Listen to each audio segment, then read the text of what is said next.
back to Reliable Sources. The new Democratic House delivered on some of its promises this week, raising the minimum wage to $7.25 an hour, loosening federal restrictions on stem cell research, and changing the rules for Medicare drug prices. How much did you see about those issues, especially on television? Chances are, not very much. Joining us now to talk about the media's handling of Congress, the war, and one celebrity food fight, Rachel Maddow, host of The Rachel Maddow Show on Air America Radio. She's in Springfield, Massachusetts. And in Seattle, Michael Medved, host of The Michael Medved Show on Salem Radio. Michael Medved, minimum wage, stem cell, Medicare drug prices. I know the war is the dominant issue, but these very important questions haven't really gotten much coverage, have they? Well, they haven't gotten nearly enough. They've given more coverage to Nancy Pelosi's status as the first female Speaker of the House of Representatives. And what really struck me most about the coverage of the first 100 hours of the Democratic House was how different it was from the first 100 hours of the new Republican House back in 1995 when Newt Gingrich took over. You may remember before Newt even came to power, there was a Time cover that said the Gingrich who stole Christmas. There was a Newsweek cover that used the same pun. And it was all this talk about Newt Gingrich and the barbarians are going to be coming storming Washington and taking lunches away from the poor and destroying America's social network. The coverage of Nancy Pelosi has been almost entirely a Valentine. She's handled it well. I give her all the credit in the world, but there is a very, very striking difference between the negativity toward a new Republican House and the very positive, glowing response to a new Democratic House. We have talked about that contrast on this show. Rachel Maddow, if you compare the coverage of the House boosting the minimum wage for the first time in 9 years to $7.25 an hour versus David Beckham signing with an LA soccer team, not even close, was it? Well, David Beckham is really, really cute, and you do have to factor that into this. So that is important. If only I had factored that into the equation. Yes, exactly, the cute factor. I think that in response to Michael's point, just briefly, I would say that the Contract with America agenda that the Gingrich Republicans came in with in '94 was a much more controversial agenda than the Democrats' first 100 hours agenda. If you look at the poll numbers on how Americans feel about what the Democrats wanted to do in their first 100 hours, they're very, very, very popular steps. So politically, I think there's a little bit of a cost to the Democratic Party in that they're doing all these very popular things that in partisan terms you would want them to get a lot of credit for, things like the minimum wage, implementing the 9/11 Commission recommendations. By doing them so quickly, they're maybe losing a little bit out on their partisan advantage they could gain if they were instead to stretch them out over a long period of time. One thing that happened this week, Michael Medved, California Senator Barbara Boxer had some striking criticism for Condoleezza Rice at a hearing. I want to play a little bit of that and the Secretary of State's response on Fox News. Who pays the price? I'm not going to pay a personal price. My kids are too old and my grandchild is too young. You're not going to pay a particular price, as I understand it, with an immediate family. So who pays the price? Gee, I thought single women had come further than that. Now, this became an issue only after the New York Post put a story about it on the front page, and then it was picked up by ABC News and Fox and CNN's Lou Dowd. But should it get even more attention? Well, I think it should. I mean, and by the way, it became an issue on our radio show, my radio show, immediately. Yes, of course, because you see, again, here is the double standard. It is unimaginable to me if some white male Democrat had, for instance, attacked a white male Republican, pardon me, had, for instance, attacked a black female Democrat for being basically a single woman, saying there's no cost to you because you don't have children. There would have been hell to pay. It would have been Armageddon. And I think it is very striking that Senator Boxer has not yet, to my knowledge, apologized, which she obviously should. Because, look, the Secretary of State's personal status really ought to be off the table when you're talking about matters of war and peace. Rachel Maddow, you have a view on that? I think that Senator Boxer probably would have apologized if she had actually attacked Condoleezza Rice for not having any children. Instead, she said, neither of us are in a position where we're going to have a son or daughter in this conflict or a sibling in this conflict. She brought herself into it and therefore, I think, softened what might have otherwise been seen as too personal a blow. If I may say so, Rachel, she brought herself into it by the context of saying, look, I'm a mom and I'm a grandmom and you're basically nothing. No, and she truly, said, if someone no, is Michael, but we just saw the clip. She said neither of us are going to face having an immediate family member in this conflict. That's not an attack saying you're worse than me and I'm better than you because my kids are somehow more morally relevant here. She didn't attack her, and you can try to make it into that, but I don't think it's going to stick.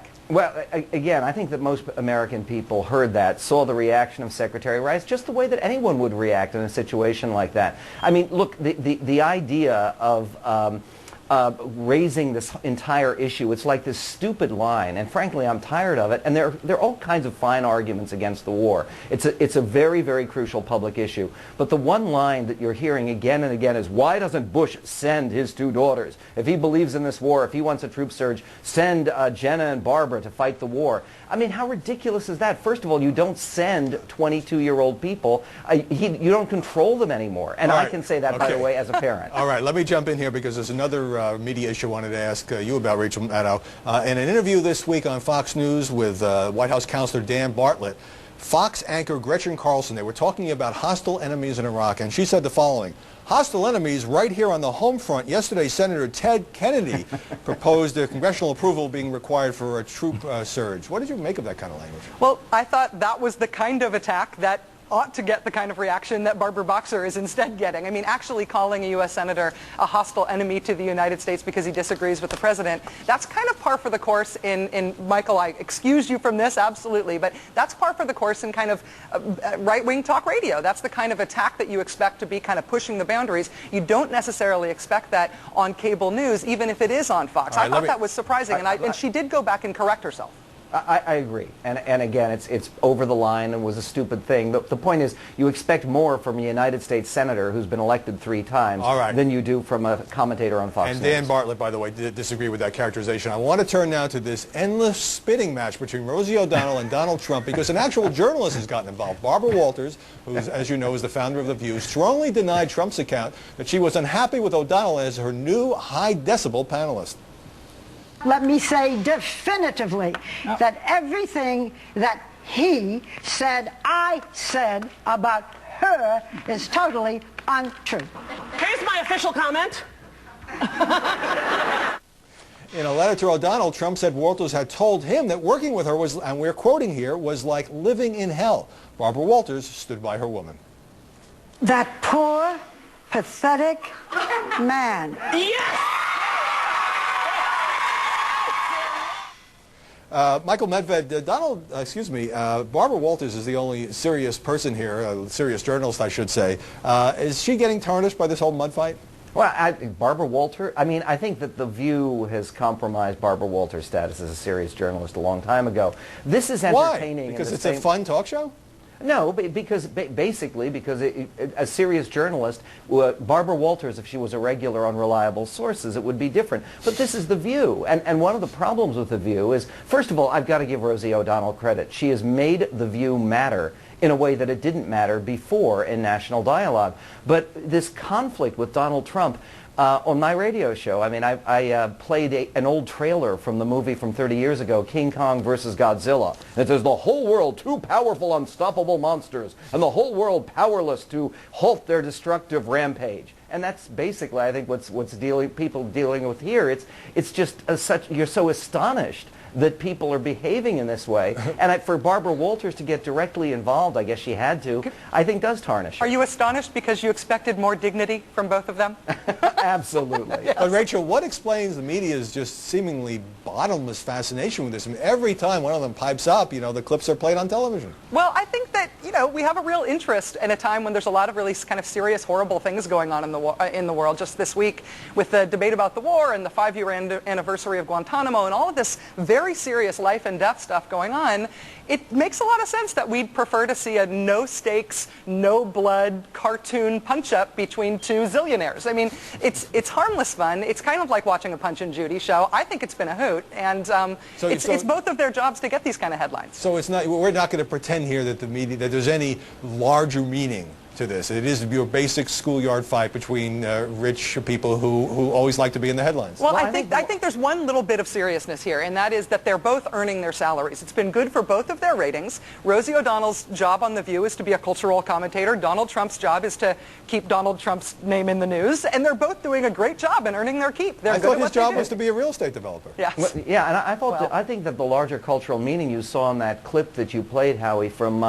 Barbara Walters, where she describes Donald Trump as a poor, pathetic man. Now, you normally look at Donald Trump with his wealth and his wife and all of that as poor and pathetic, but I think what this reminds people is even glamorous celebrities who seem to have everything that the American people are supposed to crave can behave in a disgusting way and can actually be subject to public insults and grime. I want to thank you for at least finding a modicum of meaning in this whole thing. Michael Medved, Rachel Maddow, thanks very much Thank you. for joining us.